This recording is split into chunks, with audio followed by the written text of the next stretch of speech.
Magandang mahal na araw sa ating lahat mga kabayan. Tunghayanin niyo po rin aking ginawang bidyong aray. Tamang-tama ngayong panahong itaw na siyempre tayo nangingilin, hindi mo tayo lalantak ng karne. E di aray, ako nakabili na rin isang pirasong isdang asuhos na aray at ating gagawing paksiw na asuhos. Ayan mga kabayan, ako'y napakasarap po ng isdang itaw. Para sabihin ko sa inyo, puting-puti ang laman, tapos hindi naman ito matinik. At napakalasa. Ngayon tayo magagayat na ng ating mga gagamiting pang sahog di. Siyempre, dito sa ating paksiw, hindi pwedeng mawala itong ating sibuyas na yaan. Gagayatin din natin ng papagayaan. Huwag papagayaon. Tapos may bawang din. Siyempre naman, pampabangaw, pampasarap din ang lasa, pampatanggal umay. At ito, higit sa lahat, itong ating luya. Ayan. At itong karaniwang ginagawa natin ganitong luto ay di yung mga bangaws. Yan ha, ang ating mga gagamiting panimpla. Tunay naman na arihong bidyong talagang aking itinaaw na ipakita sa inyo ngayong mahal na araw. Yan ha, tayo piprito muna niyang ating isdang yaang. Para naman pantanggal lang sa din at pampaganda rin ng texture ng ating isda para hindi siya nagigiba pagka ating pinaksiw na. Piprito lang natin ng karikate, hindi naman para tustahin iyan mga kabayad. Kumbaga parang isisir lang natin. Now, babalikin, siyempre. Ang isdang yan, kung kayo makakasugaga sa palengke, ay talagang subukan ninyong bumili at napakasarap po ng isdang yan. Merong maliliit lang na papagayaan, at kung tawagin natin asuhos, yung mga malalaki, para sa tingin ko gayaan din namang klaseng isda yung malalaki na tawag naman ni asugaw na kayo naman nakapagpakita na rin sa inyo ng gayong luto nung una-una.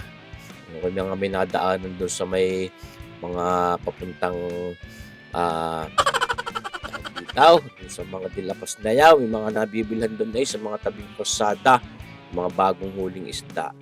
Ayan ang ating isdang asuhos di ating hahanguin na diyan sa pagkakapag-prito at kakumay para lang namang sinisir natin. Pinababango natin, pinalalabas natin yung natural na bango ng isda. Talaga namang nakaka-excite na aming tanghalian ngayong araw na ito. Eksakto ngayong araw na ito, Biyernes Santo mga kabayan. Kaya talagang mangingilay. Siyempre, iwas muna sa mga karning baboy, manok, baka. Basta lahat ng karne, iiwasan muna. Di ba mga kabayan? Yan ha. At sasangkutsahin lang yung ating luyang at bawang. Siyempre. Tapos sasahog na rin natin tong ating sibuyas na yan. Sa inyo nakikita mga kabayan. Paksiw. Sana ako'y papaksiwin ko yung bangaws. Ay nakita ko rin asuhaws. Ay maaga pa yung nasa palengke. Kaya ako'y nakabili na yung isdang iyaan. Okay. Natin sinabawan na rin yung karikit lindahan naman ng sabaw. Hindi naman ito napakarami. Yan tati pakukutoan lang kahit lalahokan natin yung mga buo-buong paminta bukod pa doon sa durog para may drama. Mga kabayan. Ayan Atin lalahok na ngayon yung ating paminta at saka yung asin. Yan, sa inyo nakitang yun mga kabayan. Parang pwede na. Dito lang. Isus marsito. Ilalahok pang isda. Prito na. Hindi naman. Siyempre, dadagdagan natin ng karikit na asukal para na sa may tamis din ng karikit. Mga kalahating kutsarita lang naman. At talaga ipampasarap. Ngayon, lalagyan na rin natin ng suka. Yan mga kabayan. Ang ginamit natin suka din ay sukang puti. Dahil mas masarap yun sa mga gayang paksiw. Yan lalagyan din natin ng siling yan. Pwedeng puro siling haba. Nagkataon ako hindi nakabili. Akala ko meron pa din. Paano yung misi nakakaligtaan natutuyo na sa rep. Kaya ako hindi mo na nagbibili. Yung pala na may dalawang piraso yung nasa frigidaire ka. Yan ilalagay na natin ngayon itong ating isdang asuhos na yaan. At yan ang ating tinatawag na paksiw na asuhos. Yun.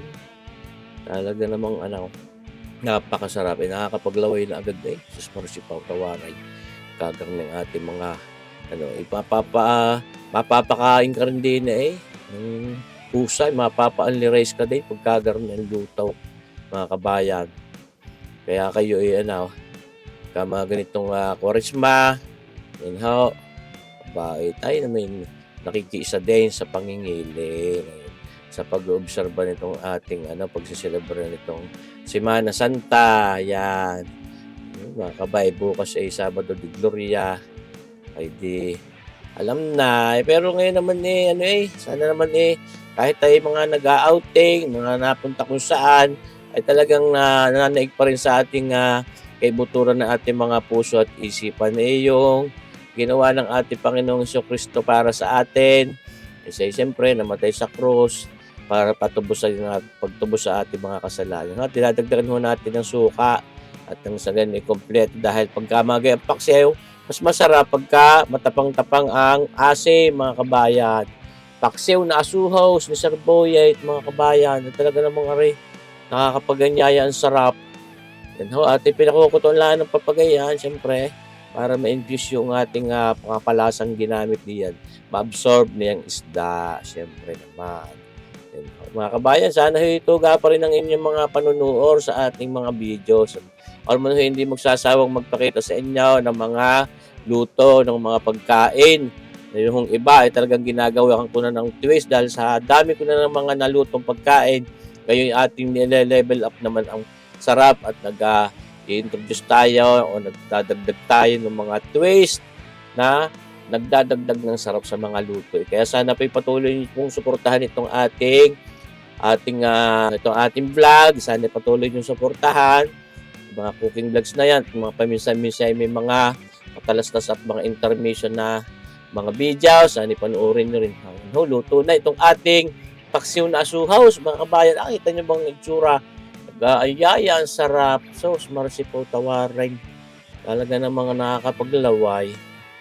Sana kayo makasubok at makasugagating kayo ng isdang garneng asuhaws. Marami naman tayong pwedeng paksiwin na isda, mga bangus, tilapia, mga kung ano-ano pa.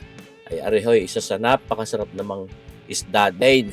Yan ho, tayo lalantak na. Siyempre, ano pong gagawin?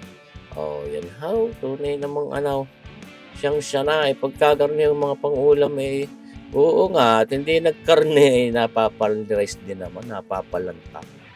Ayan ho, sana nakaibigan niyo itong ating video ito ngayong araw na ito, mga kabayan. Maligayang mahal na araw sa ating lahat. Sana po tayo patuloy na manalig sa ating Panginoon. Itong panahong ito ay ating paggunita sa ating mahal na pong Jesus.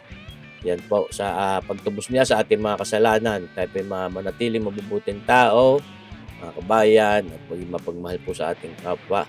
Iwasan ng inggit at maging masaya sa tagumpay ng ating kapwa dahil darating din ang inyong panahon kung tayo ay magsisikap, gagawa po ng mga bagay para sa ikaulad natin.